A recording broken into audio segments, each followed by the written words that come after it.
He said, "Stay where you are, you're under arrest." That was it. Our life was ended. Join us on the story of the silent twins, June and Jennifer Gibbons. Introduction. In April 1963, twin girls June and Jennifer Gibbons were born in a military hospital in Aden, Yemen. Two beautiful girls. Their early years were ordinary, but as they grew up, their parents noticed that they were different from other children. Raised in Wales by their Barbadian parents, the twins developed a unique bond and created a secret language, their own special language, which led to them being known as the Silent Twins. Now let's talk a little about this language. As June and Jennifer reached speaking age, it became clear that they had their own private language that no one else could understand, but they could. They were inseparable. And she was one that was a bit worried about us. And they're always shy, and they're not, not speaking. Well, they spoke, but we couldn't understand what they were saying. Yeah. So that's the trouble. And then when they knew that we couldn't understand, they went back in the shell,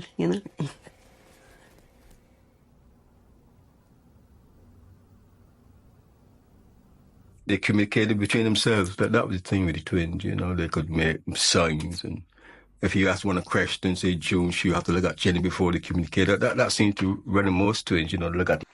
Growing up in Wales, the Gibbons family had moved to Great Britain from Barbados in the early 1960s, a very big difference in culture.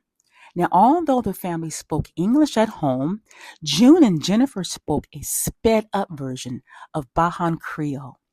Being the only Black children in the elementary school, the twins faced bullying, and this only made them more dependent upon one another. The bullying became so severe that the teachers allowed June and Jennifer to be excused 5 minutes early each day before the other children were released from school. They were conscientious and well-behaved, but silent. This puzzled their teachers and enraged their peers, who bullied them so badly that they were let out of school 5 minutes early. We felt we were different. We were twins, and we were a different colour. So they picked on us. If we were like that. And we didn't speak to anybody. They got like extra strange. That we didn't speak to anybody. And they kept saying, "Why won't they speak? Can they speak English? Why can't they talk?" And the more they said that, the more we shut up. Now let's talk about their therapy and their separation. In 1977, speech therapist Anne Chaharn met with June and Jennifer. Now, although they didn't speak to her directly, they did allow their conversations to be recorded. Chaharn sensed that June wanted to speak but felt a bit controlled by Jennifer. The decision was made to separate the twins and send them to different boarding schools, hoping that this could help them to individually develop. But would this separation make things better? We tried it on the basis then of getting the girls to decide which of them was going to move. And it was the only bit of power that we ever had, in a way, that we put the decision back onto them. One of you's going away, you have to decide who it's to be. And that created a tremendous anger between the girls. We said, "Well, I'm not going to come often. You go." "No, I'm not going to come often. You go and I go. You stay in Eastgate and I go to come often." Then the next day, I go to come often and you stay in Eastgate. Then the next day, let's both go to come often. Let's both stay in Eastgate. They were shouting at one another. And people couldn't believe it, because here you had the girls had been quiet, nothing coming through. And then you had this tremendous uproar and noise and violence towards one another. As Jennifer saying to June, "You are Jennifer, you are Jennifer." And this is quite extraordinary. It gave us an insight into the relationship, which would... A failed experiment. The separation was a failure. The twins became even more withdrawn and almost catatonic. When reunited, they communicated only by writing letters. They retreated to their bedroom, creating elaborate fantasies and sharing them with their younger sister, Rose. Eventually, they obtained a creative outlet. At 16, the twins took a mail-order writing course and began writing stories. Their only published story novel, The Pepsi Cola Addict, was about a teenager seduced by his teacher. However, their stories often centered on dark themes and crimes. Trouble with the law. As they reached 18, June and Jennifer experimented with drugs, alcohol, committing petty crimes, and escalating to arson. Much of this behavior had been influenced by two young American boys that became a part of their life. In 1981, they were arrested and placed in a maximum security hospital for the As the criminally time insane. went by, you had this feeling of a certain inevitability of what was going to happen, because they were being dealt with by an adult psychiatrist who would have had his own opinion about what the problem would have been. And then I felt that they were still children, really. I think what I was seeing, in fact, was prodromal schizophrenia. That means that, in other words, they probably had their exacerbation of their behaviour disorder was, in fact, an early stage of a schizophrenic illness which hadn't yet become manifest and did become manifest a year or two later. Spry, crisp and dry is what we labelled him. He came to see us about our lives and said we'd like to come to a hospital called Broadmoor. And he said, have you heard of Broadmoor? No. He never heard of Broadmoor. We said, no. Want you want to go there? Yeah. I want to go there for a while. But 3 years. See how you get on. If we get well, we can go then. Get released. Yeah, we go for 3 years. No more. Just 3 years. I see visions of Broadmoor on a warm, sunny May day. What will I be doing next year? Probably sitting outside on a lawn, sipping lemonade.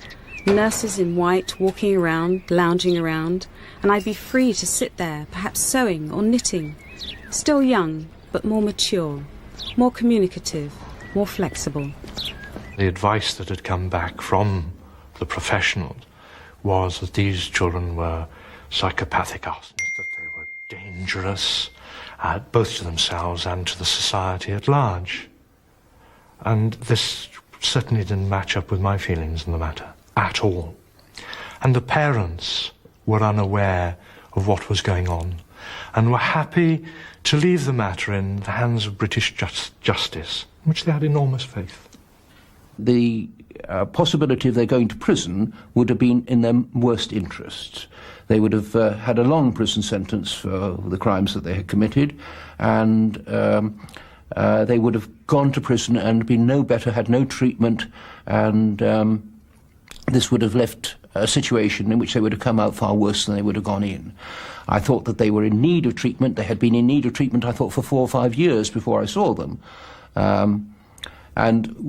Unfortunately, the only place that they could have treatment was in a secure environment. Why Broadmoor? That was the only hospital that would accept them. Persuaded that Broadmoor was the answer to all their problems, the girls were happy to plead guilty to their crimes. Jude, I think Gibbons plead guilty or not guilty. And I said guilty. Jude and Gibbons plead guilty or not guilty. Guilty. Alright, therefore I put you in the care of Broadmoor Hospital where you will stay until you get better. You stay there indefinitely until you get better. We said, yeah, alright. Dad turned to me and said, what does indefinite period mean? And I had to say, well, you know, they'll be there for a very, very long time. And I think it was at that stage that Mr. and Mrs. Gibbons really realised what was happening. And by 3 o'clock it was all over. They went down to say goodbye to June and Jennifer, and then we went out into the gardens opposite. And I think we were all pretty traumatised by it all. It was over so quickly. And the defence called one witness. And that was Dr. Hamilton from Broadmoor. There was no other witnesses called for the defence. Hospitalization and tragedy. Broadmoor Hospital was not easy for the twins. High doses of antipsychotic medications caused health issues for the girls, and they lived there for 12 years being given this medication. In March 1993, they were set to be transferred to a lower security clinic.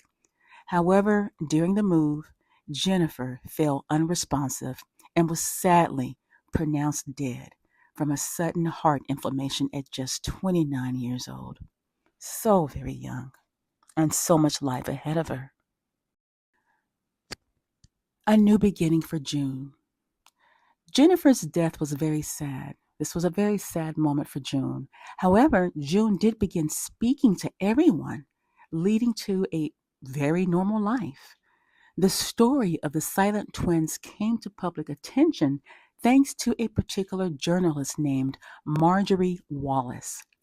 Marjorie uncovered their writings and the depth of their bond and struggles. She took a personal interest in the twins and actually developed a relationship with them.